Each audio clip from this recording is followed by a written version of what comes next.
Didik TV KPM.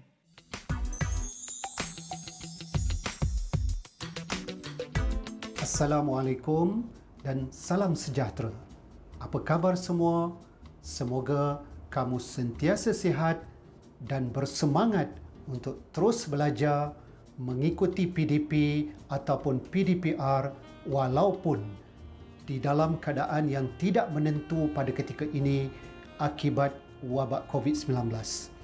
Hari ini, saya ingin membawa tumpuan kamu tentang ketetapan yang dibuat oleh Kementerian Pendidikan Malaysia, iaitu membatalkan PT3 pada tahun ini dan UPSR dimansuhkan. Ya, asas utama adalah kerana wabak COVID-19 ini. Antara pertimbangan yang diambil oleh Kementerian Pendidikan Malaysia ialah faktor masa untuk murid-murid bersedia. Seperti kamu sekarang, di mana sesi PDP secara bersemuka bersama guru-guru di sekolah amatlah terhad sekali. Jika bercakap tentang keadaan semasa, memang wabak COVID ini masih belum reda dan pertimbangan utama juga diambil kira kaedah pentaksiran murid iaitu PBS yang dilaksanakan sekarang ini, yang kamu lalui di sekolah sekarang ini, yang terdiri daripada 3 komponen iaitu PBD, PPSI dan juga PAJSK telah dikira cukup. Apatah lagi ianya akan diperkasakan. Isu-isu yang ditimbulkan, contohnya bagaimana kamu nak masuk ke sekolah berasrama penuh ataupun ke sekolah-sekolah khusus pada tingkatan 1 ataupun tingkatan 4. Dulu ada UPSR, bolehlah. Sekarang dah tak ada. Bagaimana? Jadi, bagi kamu yang rasa nak terus maju, belajar di sekolah berasrama penuh, kamu tak perlu bimbang sebab ada satu lagi pentaksiran khusus untuk perkara ini, iaitu PKSK, pentaksiran kemasukan sekolah khusus. Oleh itu, tidak timbul isu sebenarnya. Tidak timbul isu yang mengatakan kamu akan menjadi malas sebab tak ada peperiksaan atau kamu pergi sekolah macam pergi daycare, sedangkan kamu ada tugas dan tanggungjawab sebab penilaian masih berjalan sepanjang tahun, cuma tanpa peperiksaan. Untuk pengetahuan kamu, peperiksaan bukanlah penentu kepada kecemerlangan. Sekarang, kita dah keluar daripada kepompong peperiksaan demi peperiksaan di sekolah. Oleh itu, sebagai pelajar, disiplin dan motivasi diri itulah yang sangat penting. Berusahalah bersungguh-sungguh, kamu berikan tumpuan yang sepenuh kepada pentaksiran yang sedang dijalankan di sekolah.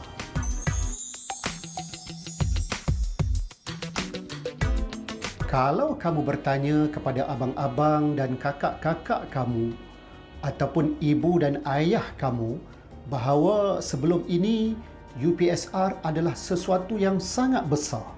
Ia merupakan satu budaya. Kalau tak ada A, bermakna hidup kamu akan hancur dan kamu tidak bernilai lagi. Sedangkan dalam usia 12 tahun, panjang lagi perjalanan hidup kamu, kan? Ibu bapa juga sebelum ini sangat tertekan, stres bila kamu berada di tahun 6 kerana memikirkan apakah strategi yang hendak dibuat, apakah tuition yang hendak diambil demi masa depan kamu. Padahal di peringkat umur kamu ini ada elemen-elemen lain yang lebih penting dan perlu juga diutamakan, iaitu adab, nilai, pembinaan karakter dan juga sasiah kamu. Tetapi sebelum ini, apabila ada tekanan peperiksaan, elemen-elemen kerohanian telah diketepikan. Sebab itu, kita dengar ada pelajar yang sanggup meniru, mencari soalan-soalan bocor demi untuk mendapat keputusan yang baik. Jadi, ini yang kita nak ubah minda masyarakat kita. Kita tak nak hanya memikirkan tentang UPSR semata-mata semasa di sekolah rendah, tanpa memikirkan elemen-elemen lain seperti adab dan nilai. Apa yang hendak dinilai oleh UPSR sebelum ini hanyalah kemahiran membaca, menulis, mengira dan menakul. Tapi dah jadi budaya kita meletakkan UPSR itu terlalu tinggi sehingga kita menilai kemenjadian murid hanya berasaskan UPSR. Jika kita merujuk falsafah pendidikan kebangsaan juga, dia kata apa? Untuk melahirkan insan yang seimbang dan harmonis, yang holistik. Tetapi kerana payung UPSR ini, semua elemen-elemen lain kurang diambil kira. Yang penting, kamu mendapat semua A dan masuk ke sekolah berasrama penuh.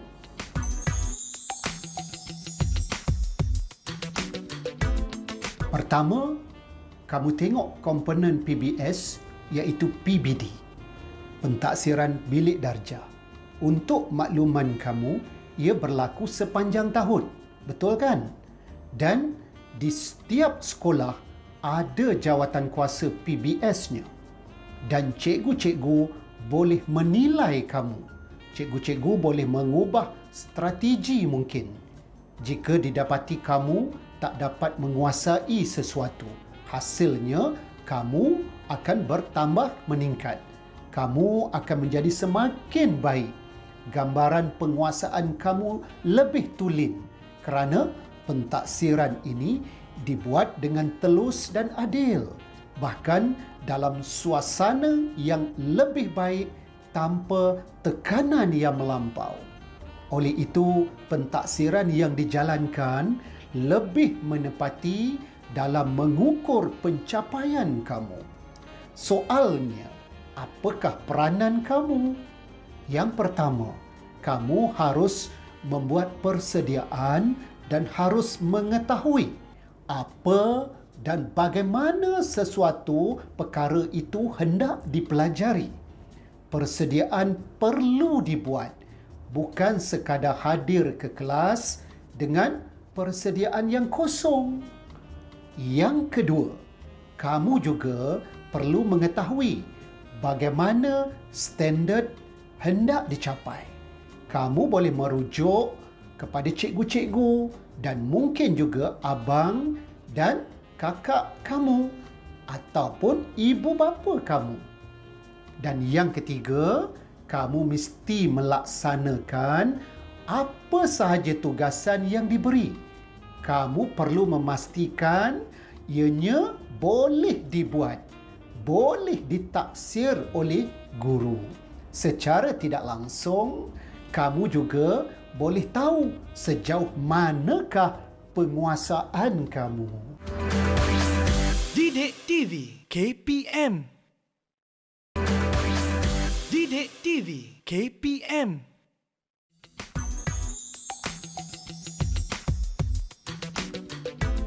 Pentaksiran sekolah memberikan penekanan sebenarnya terhadap peranan pentadbir sekolah, guru, murid dan juga ibu bapa. Oleh itu, saya nak sentuh juga tentang peranan yang patut dimainkan oleh para ibu bapa sekarang. Yang pertama, membantu anak-anak di dalam pembelajaran, terutamanya persediaan anak-anak untuk mengikuti PDP ataupun PDPR.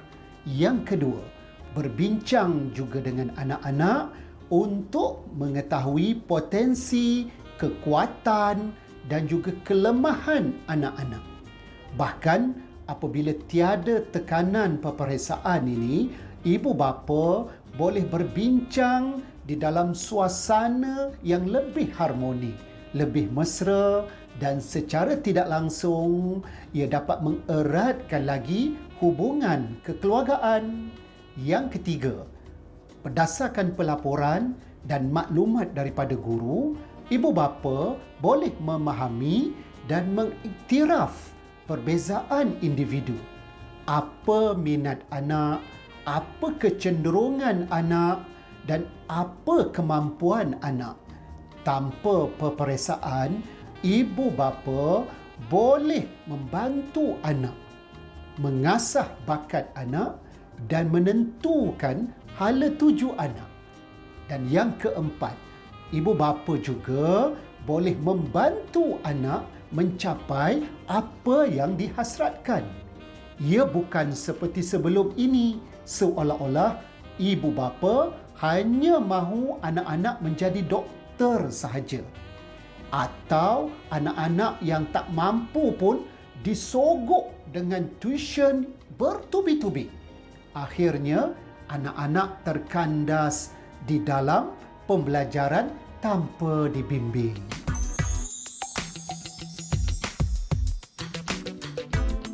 Sebenarnya, psikologi kamu akan berubah apabila ada peperiksaan. Sekiranya di dalam usia yang muda, kamu boleh terima tekanan tersebut, baguslah. Tetapi bagaimana yang lain yang tidak dapat menerima contohnya keputusan yang dikeluarkan?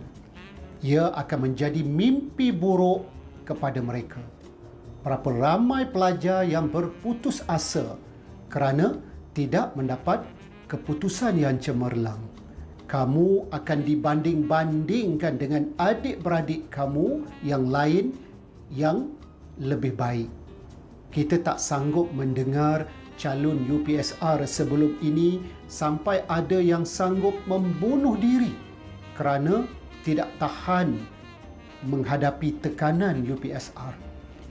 Bayangkan sekarang, jika di dalam tekanan kita menghadapi wabak COVID-19 ini ditambahkan lagi dengan tekanan peperiksaan, apa akan jadi kepada kamu?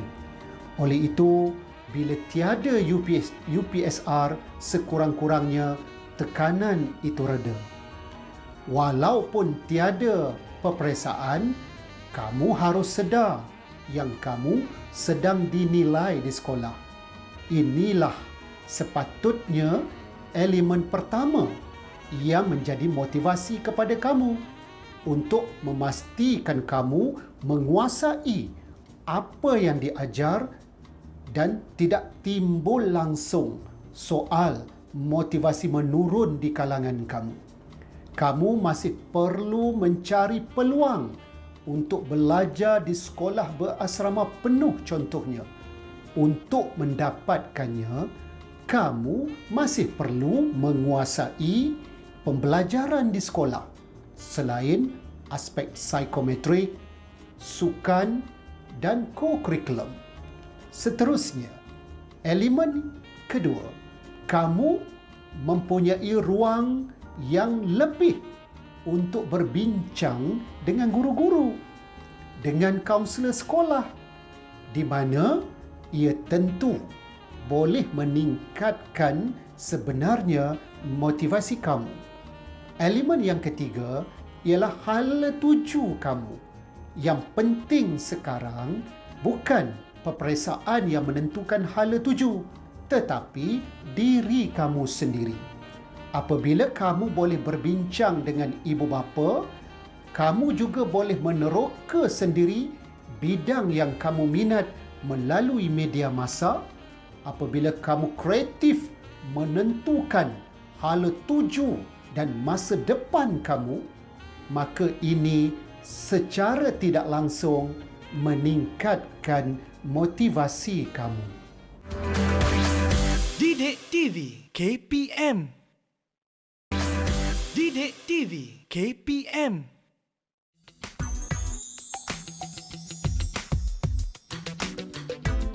Pentaksiran berasaskan sekolah PBS ini dilaksanakan sebagai sebahagian daripada program transformasi pendidikan di negara kita. Untuk makluman kamu, ia merupakan pentaksiran yang dilaksanakan secara terancang mengikut prosedur yang ditetapkan oleh lembaga peperiksaan. Ia juga ada jaminan kualitinya. Justru ia lebih tepat untuk melahirkan insan yang seimbang dari segi jasmani, emosi, rohani dan intelektual. Kerana apa? Cuba kamu teka. Kerana ianya boleh membantu kamu mengenal pasti kekuatan, kelemahan, kesilapan dan apa yang perlu dibaiki. Bagaimana perlu dibaiki untuk memberi hasil yang lebih baik. Guru juga boleh memantau kemajuan dan pertumbuhan pencapaian prestasi seseorang murid dalam setiap mata pelajaran mengikut tahap atau band, iaitu tahap 1, 2, 3, 4, 5 dan 6. Kaunselor sekolah juga boleh memberikan bimbingan atau mungkin sesi kaunseling untuk pembentukan sasiah dan kawalan kendiri. Melalui laporan pentaksiran sekolah ini yang dilaporkan 2 kali dalam setahun, setiap mata pelajaran akan direkodkan dan sekolah akan ada satu rekod untuk dikongsikan dan ditunjukkan kepada ibu bapa pelajar terbabit. Melalui maklumat yang diperolehi, ianya akan digunakan oleh pihak sekolah dan ibu bapa dalam merancang tindakan susulan ke arah peningkatan perkembangan pembelajaran kamu.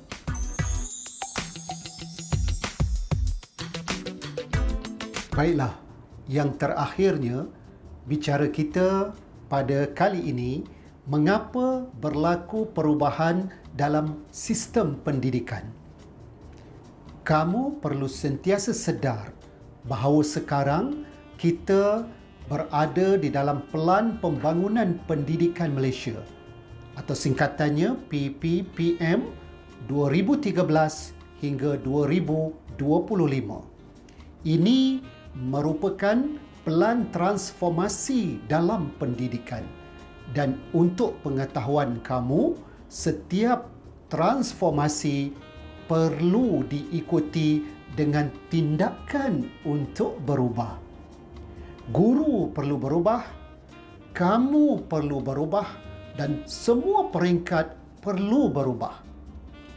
Kesimpulannya, inilah hasrat Kementerian Pendidikan Malaysia untuk membangunkan sistem pendidikan bertaraf dunia atau world class. Ingat, quitters never win and winners never quit. Sekian, jumpa dan jumpa lagi.